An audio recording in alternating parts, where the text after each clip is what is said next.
Hey guys, welcome back to the show. Today is September 1st, 2020, and the news are brought to you by Patreon.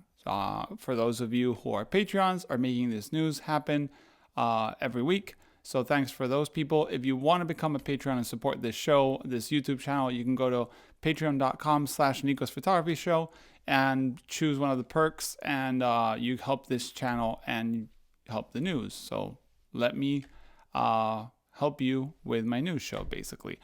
Then, it's been a while since the news. I've been in Finland working. I'm going to do a little update video on what's going on, what will be happening in this YouTube channel. Also, a little update will be posted on the Kickstarter. So there's a couple things coming. You can check that maybe in a couple of days. Let's go straight into the news because there's a lot of stuff because I haven't done news in like 2 weeks. As you can see, I'm back home. Analogheld, which makes little cases for 35 and 120 film, has made specific 35mm film cases which have little cutouts on foam. So if you're one of those that likes taking your film protected, extra protected, I'm pretty happy with these. But if you want something else, you can get these little boxes now from Analogheld. I'll leave the link below. Then something that I forgot to mention a couple of news back, but I think it's pretty interesting. There's a man that's made a Wavemaker tray rocker. And this is basically a little motor that moves a tray up and down in the darkroom. So if you're into alternative processes where sometimes you got to soak the print for an hour or something like that. I think Lydith needs like an hour of developing and similar. This is kind of the best deal for that. If you're into just normal black and white, it's only a couple of minutes. But if you don't like rocking your own trays, you can get one of these. I don't know if you can buy it, but I'm gonna leave the link to the the Facebook post so you guys can check it out. Then we have some news from Negative Supply, which are bringing out products almost every week. We have, I don't even know if I can list them all, but there's an 8x10 now film holder for scanning. There's a new Pro Riser. There's a new light sources, which they are finally in the store available to buy. And they've also hinted about a new light meter coming to their store through Kickstarter. So they're going to kickstart a new light meter. All we have right now is a very small, sleek design, very much in the line of Negative Supply. I can't tell you if it has spot metering, if it has any sort of things, because there's no more information yet. I asked for info. I got a picture. Looks pretty cool. Can't share it with you because it disappeared on my Instagram. So sorry guys. Maybe Negative Supply can send me a picture for you guys to see. But I think they're holding it for Kickstarter. So yeah, news on Negative Supply. You can go check it out. There's a bunch of stuff. I actually even received my 120. Well, not my 120. A 120 holder from them, which I'll be doing reviews and videos about very soon. So far it feels very good. But I have a little couple of things I want to mention in that video. Then remember in the news I mentioned that Leica was going to have a price bump in the US due to some tariffs with import-export issues. I'm not going to get into that. Politics, basically. So Leica must have found a certain loophole where instead of making the Leica lenses in Germany, they're making them in Portugal, and then they can give that savings from the tariffs to the customers in the USA. So if you're in the USA and you want to buy a Leica lens, now you got two options, the German made and the Portugal made. One quick note, and I'm not going to get too much into this. Leica has had a factory in Portugal for, I don't know, 30 years, 40 years. I might be wrong in the exact amount, but for a while. So a lot of the stuff is made in Portugal, or at least, partly made in Portugal and then finished in Germany to have that made in Germany stamp. So I wouldn't be too worried about those lenses being lesser of a lens than a made in Germany Leica lens, because probably it's 99.9 the same, but they have that stamp to, skip the tariffs. And I'm not the one to say that it's exactly the same. Let's say it's very similar. So yeah, Leica news. To continue with Leica stuff. And I don't know how to say this. Lyowa. I always say things wrong. Lyowa 11mm lens for Leica M.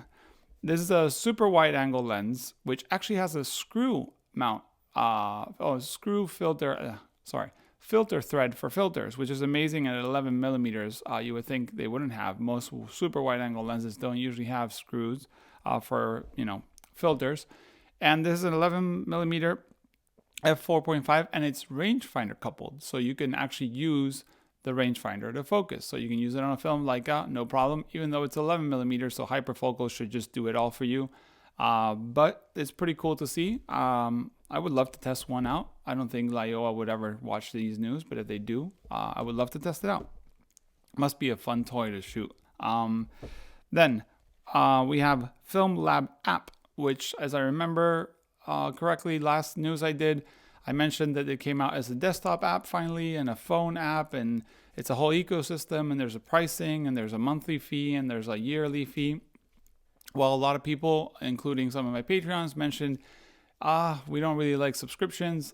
I'm with you guys, which I have Patreon, which is a subscription, but I feel it's a little different. But basically what he's come out with is a one whole license. So you pay, I think it's $199 US, and you get a Film Lab app and all the updates for life.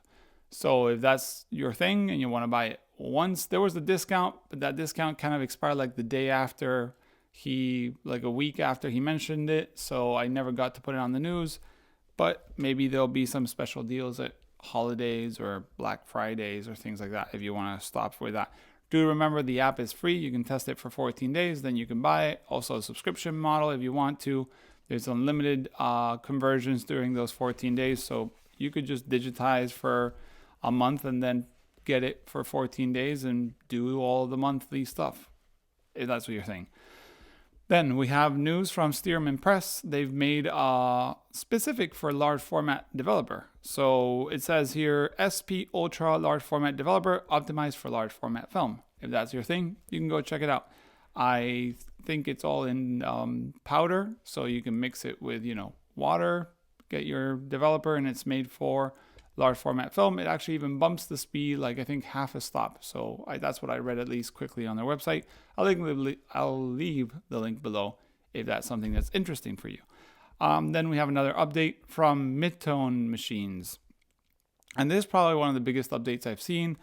There's a whole new body structure to the developer machine. There's a whole new, lots of pictures and explanations. Pretty cool. As remember, this is like a Jobo-ish machine that pumps the chemistry into the tank and sucks the chemistry out of the tank into different compartments. So this will be a one button developing machine. All you have to do is load the reels, and the tank is, I think, his own. So it's not like a Jobo tank or Patterson tank. You can just use the whatever reels he says. To me, very, very, very exciting stuff. Talking about reels, we have the GNAL 16 millimeter reel. This seems to be an open source project to make a 16 millimeter reel for those people shooting cinematography. As you know, Super 8 and 16 mil film for cinematography are extremely popular nowadays, again, thankfully, but the developing is extremely expensive.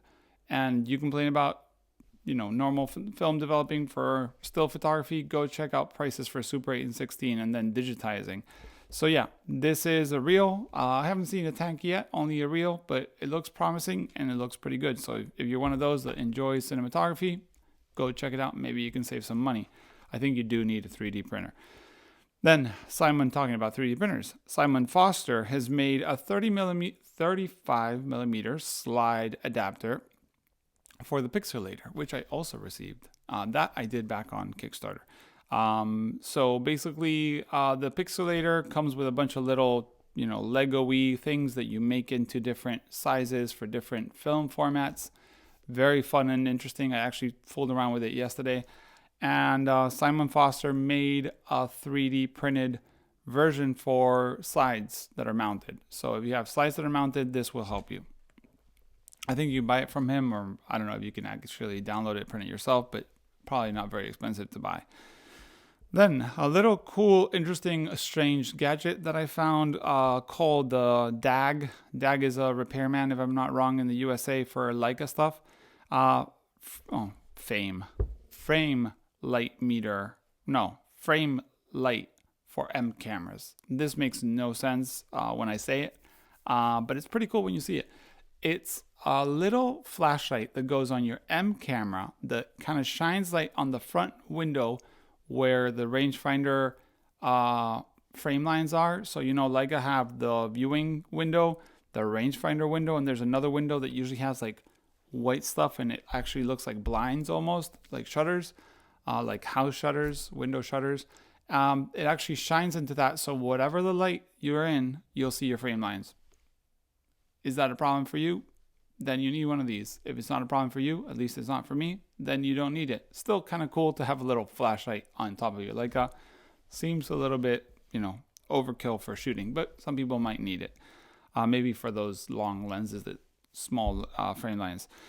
Then on the Leica stuff, we have Meyer Optik Lydith 30mm for Leica M. I'm mentioning it because it's a new lens. It mounts on Leica, but it's not rangefinder coupled.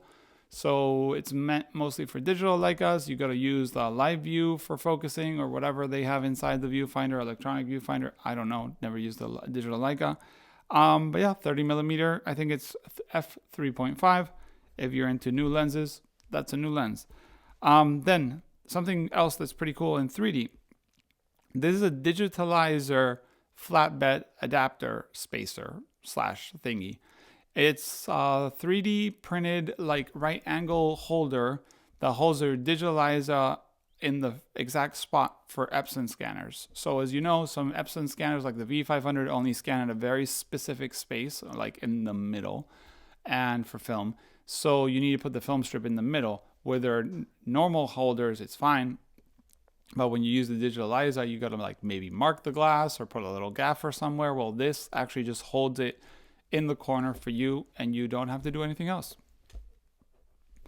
Then we have Zluxtech. This name's pretty strange too. We have RZ67 Instax adapter. This is a one unit where you buy, and it's a back that's basically an Instax square or something like that, SQ20 or whatever the name is, adapted for Mamiya RZ67. It's a one-off product. You don't have to buy different products. Reservoir makes an adapter for all the Instant Lab from Polaroid or Impossible Project back then. This is one-off. You buy it, you get a whole product that works on your Mamiya RZ. All you need is film, batteries, and you can shoot instant photography on Instax stuff with your RZ. It's $480. I only seen a couple pictures on Instagram, but if you want to check it out, might want to buy it. You can go check it out and shoot some Instax.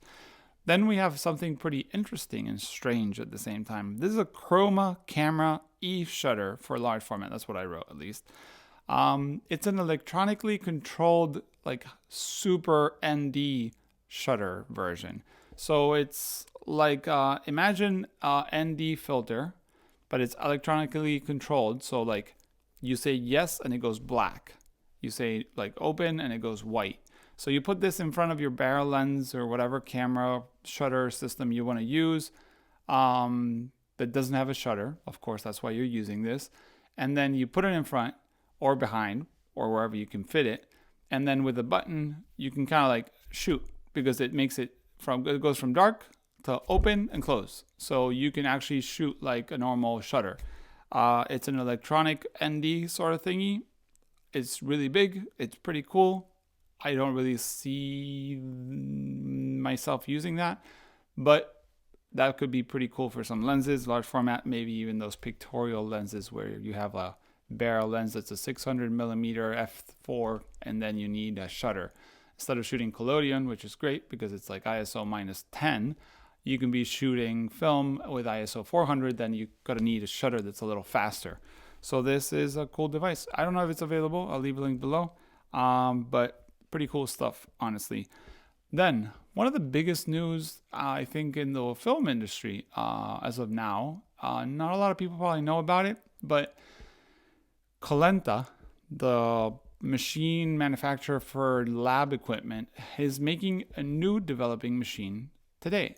So, as you guys know, most lab equipment is old school. There's Fuji developing machines, there's Jobo developing machines, but they're manual.